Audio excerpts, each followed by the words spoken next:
28واں روزہ بعد از نماز فجر سورہ جمعہ آیت نمبر 2 47 مرتبہ پڑھیں۔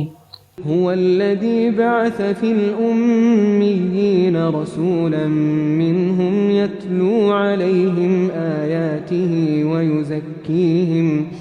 ويزكيهم ويعلمهم الكتاب والحكمة وإن كانوا من قبل لفي ضلال مبين۔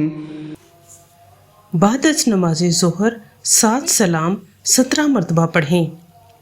بسم اللہ الرحمن الرحیم، سلام قولا من رب الرحیم، سلام علی نوح فی العالمین، سلام علی ابراہیم، سلام علی موسیٰ و ہارون، سلام علی الیاسین، سلام علیکم طبتم فادخلوها خالدین، سلام ہی حتی مطلع الفجر۔ یہ 7 قرآنی آیات درازی عمر، حفاظت جان و مال کے لیے بہت افضل ہیں۔ بعد از نماز عصر دعائے نجات 25 مرتبہ پڑھیں۔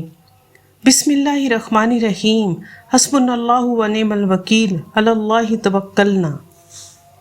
اس کے بعد درود شریف 40 مرتبہ پڑھیں۔ بعد از نماز مغرب دعائے نجات 25 مرتبہ پڑھیں اور صدقہ دیں۔ بسم اللہ الرحمن الرحیم، حسبنا اللہ و نعم الوکیل، علی اللہ توکلنا۔ بعد از نماز عشاء صلاۃ الحاجات 4 رکعت نفل پڑھیں۔ 4 رکعت نوافل نماز قضائے حاجت کی نیت کر کے درج ذیل طریقے سے ادا کریں۔ اس کے بعد دعائے حاجات مانگیں۔ پہلی رکعت میں سورہ الحمد سورۃ اخلاص کے بعد 100 مرتبہ آیت کریمہ پڑھیں۔ بسم اللہ الرحمن الرحیم، لا الہ الا انت سبحانک انی کنت من الظالمین۔ دوسری رکعت میں سورہ الحمد سورۃ اخلاص کے بعد 100 مرتبہ یہ آیت پڑھیں۔ بسم اللہ الرحمن الرحیم، ربی انی مسنی الضر وانت ارحم الراحمین۔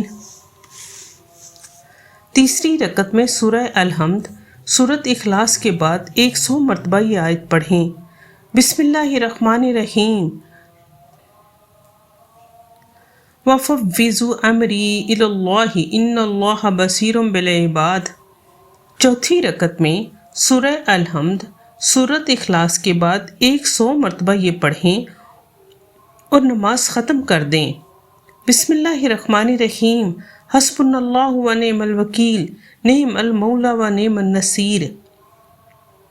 اس کے بعد 100 مرتبہ یہ پڑھیں۔ بسم اللہ الرحمن الرحیم، ربی انی مغلوب فانتصر۔ اس کے بعد 111 مرتبہ یا کریم پڑھیں اور دعا مانگیں۔